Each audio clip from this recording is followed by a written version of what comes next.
Bismillahirrahmanirrahim. Assalamualaikum warahmatullahi wabarakatuh. Perkenalkan, nama saya Lalu Kusnadi Rohiyat, SPD, mahasiswa PPG dalam jabatan angkatan ketiga tahun 2023, jurusan Pendidikan Biologi, LPTK Universitas Pendidikan Mandalika, akan melaksanakan uji kinerja pada materi Daur Biogeokimia di kelas 10-4 pada hari ini, Kamis tanggal 29 Februari 2024.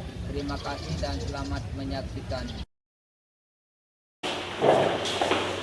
Berdiri, sila berdiri, salam. Assalamualaikum warahmatullahi wabarakatuh.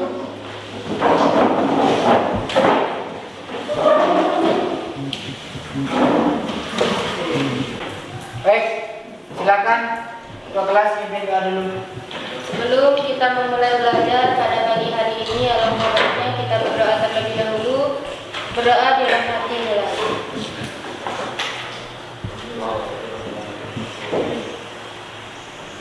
Alhamdulillah, sehat. Pak Guru absen dulu ya. Gali, Lirin, Rama, Sania, Sofia. Jadi sebelum kita masuk ke materi yang sekarang, Pak Guru akan coba mengulas pertemuan kita yang minggu kemarin ya, tentang apa itu ekosistem, kemudian apa itu komponen-komponennya. Ini ada yang masih ingat apa itu ekosistem? Semua yang menyangkut tentang Semua yang menyangkut tentang makhluk hidup dan lingkungannya. Kemudian berikutnya lagi itu tentang komponen-komponen yang ada di dalam ekosistem itu. Ada yang ingat? komponen abiotik adalah komponen fisik dan kimiawi yang terdapat pada suatu ekosistem sebagai medium atau substrat untuk berlangsungnya suatu kehidupan. Komponen abiotik meliputi udara, air, tanah, garam mineral, sinar matahari, suhu, kelembapan, dan tingkat kesamaan. Guru akan tampilkan tujuan pembelajaran kita yang pertemuan hari ini ya. Yang pertama, untuk yang pertama di sini dengan melihat tayangan video, terus tadi dapat mengidentifikasi macam-macam dari daur biokimia dengan benar. Itu yang pertama ya. Kemudian yang kedua, terus tadi dapat menganalisis peranan komponen-komponen ekosistem dalam daur biokimia melalui tayangan video dengan baik. Yang untuk pertemuan kita yang kali ini nomor 1 dan nomor 2 itu ya. Kemudian yang nomor 3 sama nomor 4 itu nanti di pertemuan berikutnya, di pertemuan kedua. Gitu ya. Nah sekarang Pak Guru akan tampilkan video pendek mengenai bagaimana Proses terjadinya hujan.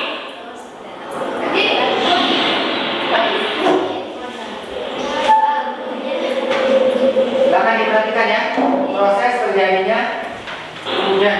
Ya, kok mendung? Jam berapa sih sekarang? Kok sudah mau hujan? Bentar lagi, hujan. Teman-teman, tahukah kamu bagaimana proses terjadinya hujan?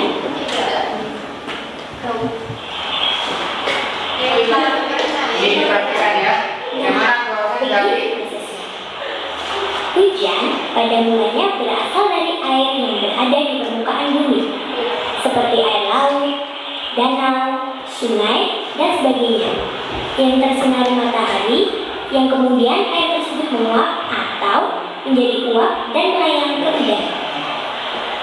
Air yang menguap atau menjadi uap melayang ke udara, dan akhirnya terus bergerak menuju langit.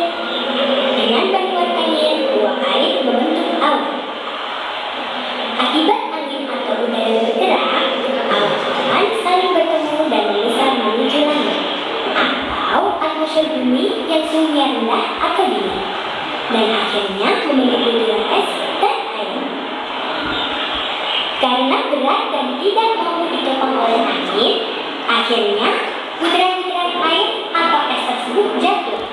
Lalu turunlah hujan tersebut sampai ke bumi. Asik, hujannya sudah reda. Suasana menjadi cerah kembali. Segarnya. Wah.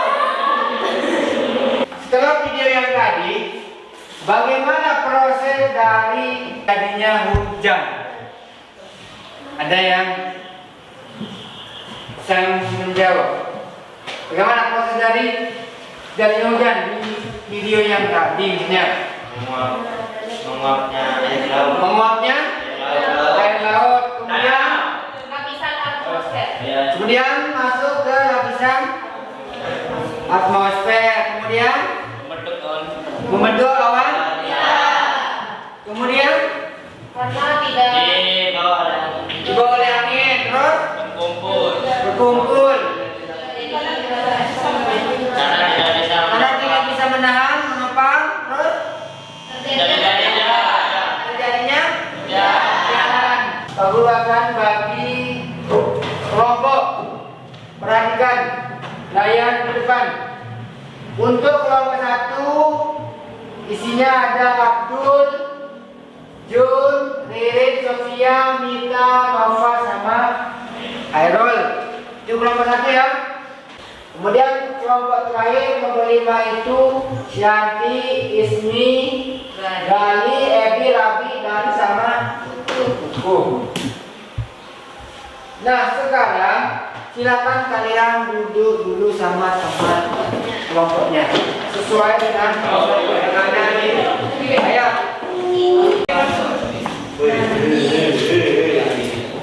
Kelompok 1, kelompok baik, tahu right?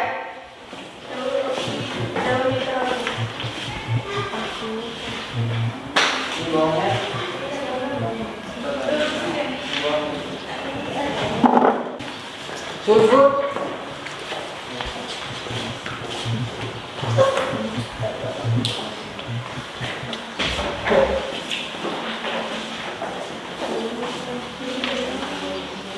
Sudah semua berarti ya?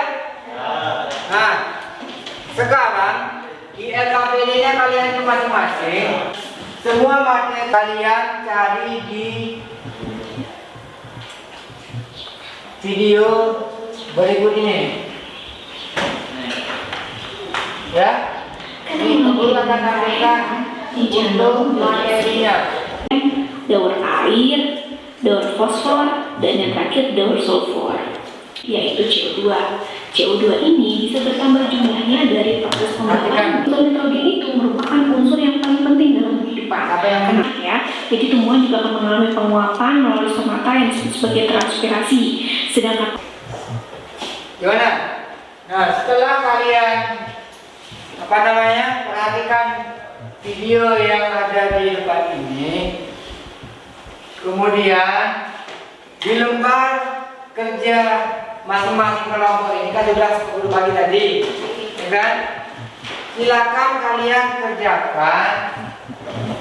Di sana termuat ada beberapa soal, ya, dan juga waktu pengerjaan untuk produk berikutnya di pertemuan kedua, ya. Yang di nomor 1 sampai nomor fase 2 itu kalian ambil dari tayangan video yang tadi, itu ya. Berarti perhatikan di fase 1 sampai fase kedua. Kemudian di fase nomor 3 sampai fase keempat, ya kan, misalnya itu untuk penyusunan jadwal pembuatan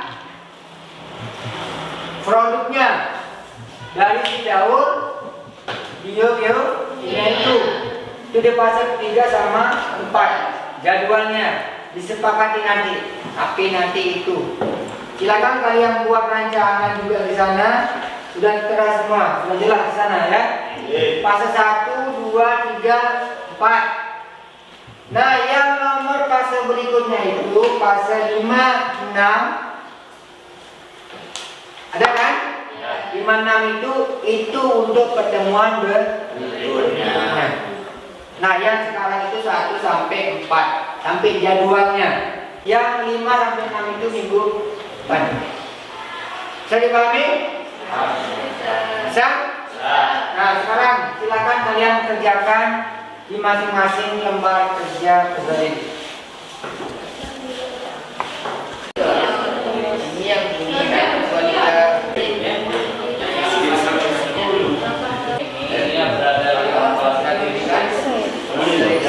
semua? Gimana? Sulit nggak?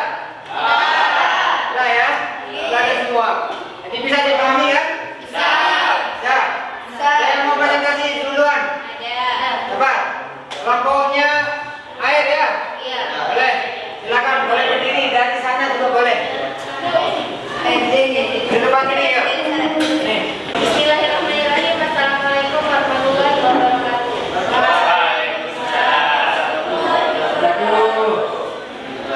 Berdirinya kami di sini, berdirinya kami di sini untuk mempresentasikan hasil rencana untuk kedepannya. Jadi yang pertama, fase 1, pertanyaan menangkap. 1. Apakah tumbuhan melakukan transpirasi untuk melepas air ke udara pada malam hari? Jawabannya, pada malam hari stomata menutup sehingga transpirasi atau penguapan air pada tumbuhan tidak dapat berlangsung. Pertanyaan kedua, apakah seluruh benda di bumi mengalami evaporasi ketika terkena cahaya matahari? Jawabannya, saat terkena cahaya matahari, seluruh permukaan bumi yang mengandung air akan mengalami penguapan atau evaporasi. Pertanyaan ketiga, setelah proses presipitasi, titik-titik air berubah menjadi hujan. Setujukah kamu dengan pertanyaan tersebut? Jelaskan. Ya, setuju. Karena terjadinya proses presipitasi dimulai saat awan mencair akibat pengaruh suhu udara yang tinggi pada proses presipitasi. Hujan akan terjadi. Pertanyaan terakhir 4. Apa yang akan terjadi jika proses hujan terjadi terus-menerus? Jawabannya, hujan yang terjadi terus-menerus mengakibatkan longsor dikarenakan curah hujan dengan intensitas tinggi mengakibatkan terkikisnya tebingan kali baru dengan rincian tinggi 7 meter dan lebar 3 meter. Selanjutnya, alur air, alat dan bahan, lem, kardus, styrofoam, gareng, kapas, spidol, prim gambar, dinding, cutter dan penggaris. Langkah pengerjaan, prim bahan gambar dan untuk gambar, gambar kardus, kolom styrofoam, yang gambar di styrofoam, gambar yang sudah dilem ditusukkan menggunakan lidi, lalu ditempelkan pada styrofoam sesuai dengan rencana yang ingin dibuat. Setelah itu jual aktivitas, 1 hari mencari bahan, 1 hari mengutip bahan, 1 hari menempel bahan, dan 1 hari menyiapkan penjelasan. Sekian presentasi dari kami, kurang dan lebihnya mohon dimaafkan. Bisa dipahami? Bisa. Nah, untuk pertemuan berikutnya silakan kalian bawa alat sama bahannya. Siap. Siap. Depannya. Ya. Pukul duduk untuk pertemuan hari ini. Sekian. Wassalamualaikum warahmatullahi wabarakatuh.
sehat?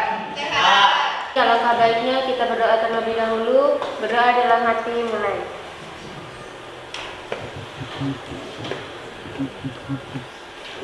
Berdoa bersama.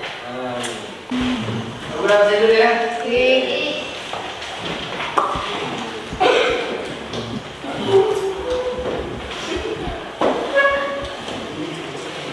Abdul Rahman. Hadir. Chandra. Danu. Hadir. Darwin. Ya dah. Jadi sebelum kita masuk ke materi yang untuk hari ini untuk pembuatan miniatur tentang daun itu, kita bahas dulu materi kita yang minggu kemarin, yaitu tentang daun biokimia. Apa itu daun? Siklus yang berulang. Dari daun itu ada 5, ya kan? Yang pertama ada siklus fosfor. Apa itu siklus fosfor? Rabi. Apa itu Rabi? Fosfor itu? Siklus fosfor atau daur fosfor adalah daur biogeokimia yang sangat berpengaruh pada proses evolusi makhluk hidup. Yang kedua ada daur air. Siapa yang dapat? Hezi, boleh.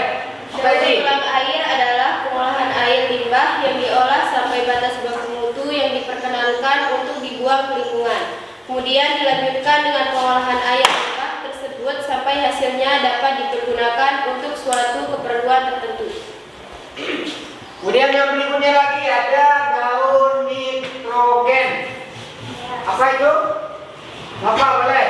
Daur nitrogen adalah pergerakan nitrogen di alam, baik melalui bagian biotik dan abiotik dari suatu ekosistem. Ini suatu ekosistem. Yang ketiga ya. Yang terakhir ada daun oksigen. Dia bisa bantu? Mela, apa Mela?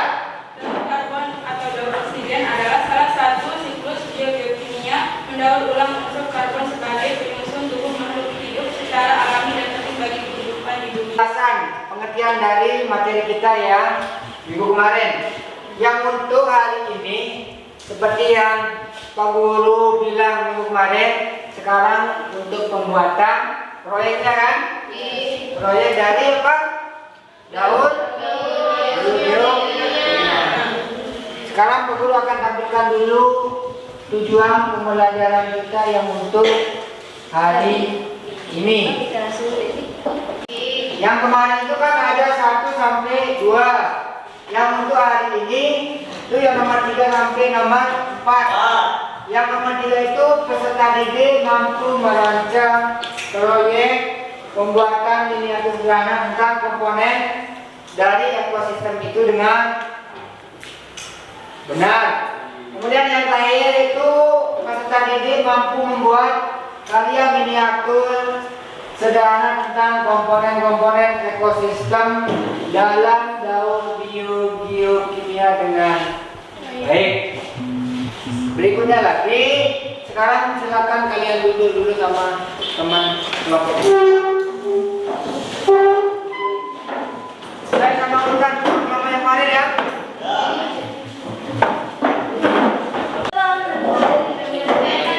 Kak,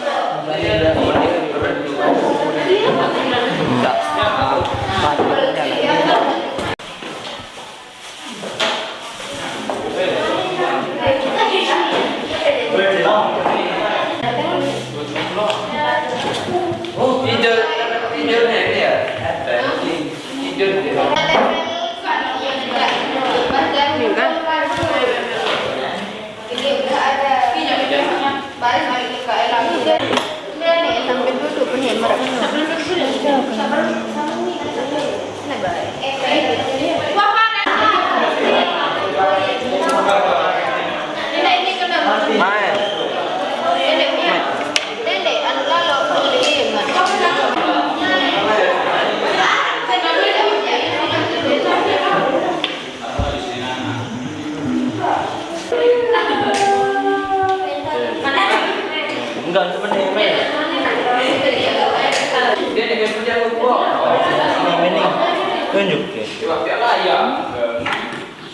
Pelang ya, Tia?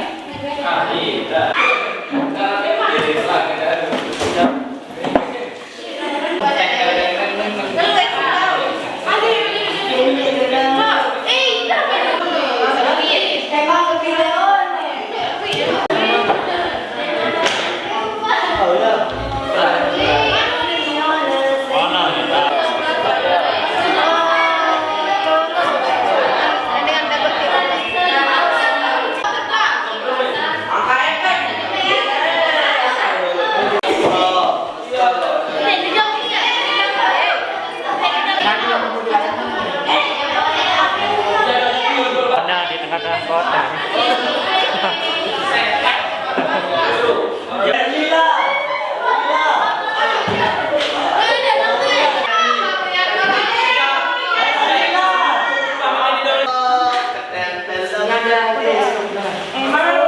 Mana yang mau jalan ini aja?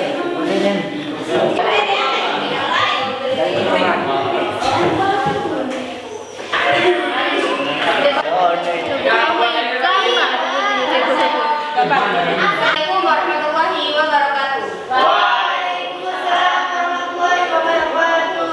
Kami dari kelompok 4 akan mempresentasikan hasil kami daur air. Nah, langkah pertama yaitu evaporasi. Evaporasi adalah proses penguapan air yang ada di permukaan bumi karena adanya energi panas cahaya matahari. Air berbentuk cair dari berbagai macam sumber air seperti laut, danau, sungai, tanah, dan lain-lain. Berubah menjadi uap air dan naik ke lapisan atas atmosfer. Langkah kedua, sublimasi. Sublimasi setelah penguapan sublimasi juga berkontribusi dalam bentuk uap air. Sublimasi adalah proses pada saat es berubah menjadi uap air tanpa fase cair. Sublimasi merupakan proses lebih lambat dari penguapan. Langkah ketiga, kondensasi. Kondensasi pada saat air menguap menjadi uap air, maka akan naik ke lapisan atmosfer. Di ketinggian yang terbatas, uap air berubah menjadi partikel es yang berukuran sangat kecil.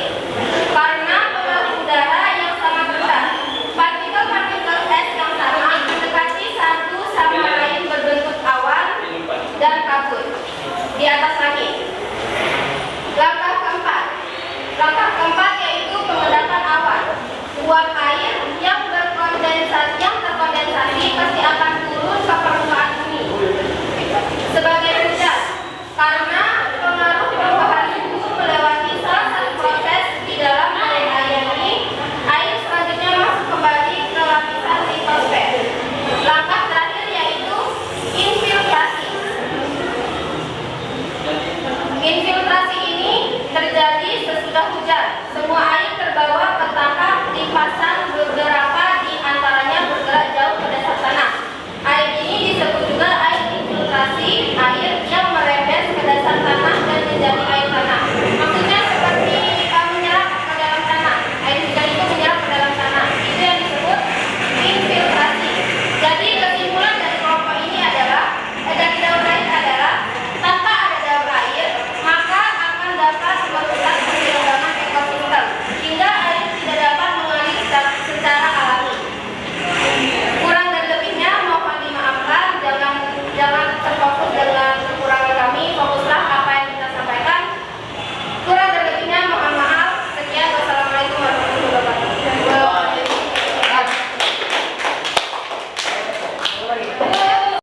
Assalamualaikum warahmatullahi wabarakatuh.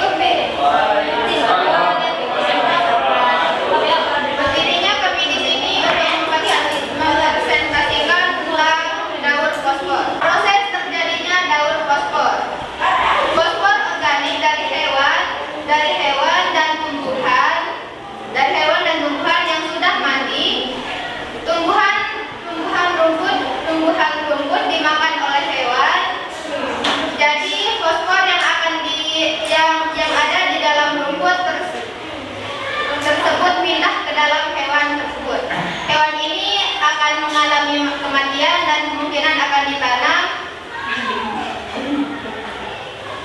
Setelah itu hewan ini akan mengalami pelapukan dan akan mengalami penguraian dan akan diurai oleh jamur pengurai atau bakteri pengurai. Setelah diurai oleh jamur, maka hasil dari penguraian tersebut akan berubah menjadi cadangan fosfor yang ada di dalam tanah. Setelah menjadi fosfor ini akan menjadi fosfor anorganik. Setelah menjadi fosfor anorganik, setelahnya akan diserap oleh akar tumbuhan. Fosfor ini juga bisa terdapat dari aliran air dan bisa juga terurai di dalam air. Dalam proses penguraiannya akan mengalami pengendapan. Pengendapan ini akan mengalami pengangkatan, yaitu yang akan menjadi pegunungan atau pegunungan yang ada di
CO2 oleh tumbuhan. Kemudian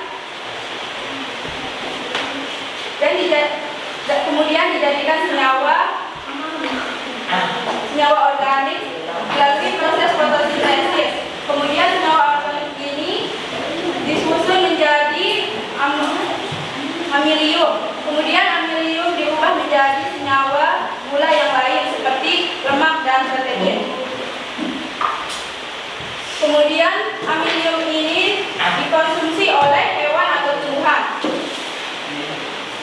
Dan terjadi respirasi pada malam hari. Kemudian respirasi ini memecahkan glukosa. Langkah selanjutnya hewan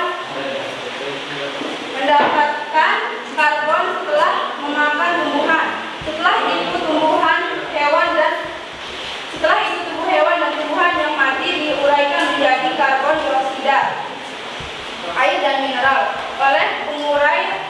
Langkah yang keempat, proses penerapan tumbuhan menghasilkan lagi CO2 dan oksigen. Dengan demikian, daun karbon terpendek terjadi pada tumbuhan lingkungan, kemudian dikembalikan lagi kepada tumbuhan. Selanjutnya, karbon dioksida yang terbentuk dilepaskan ke udara. Presentasi dari kami. Assalamualaikum warahmatullahi wabarakatuh.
Yang terakhir ya, yaitu tentang kesimpulan. Ada yang bisa membantu ke guru? Untuk kesimpulannya, Lindi, boleh? Silakan, sendiri. Jadi kesimpulan dari semua daur ulang adalah siklus yang mengakibatkan perpindahan senyawa kimia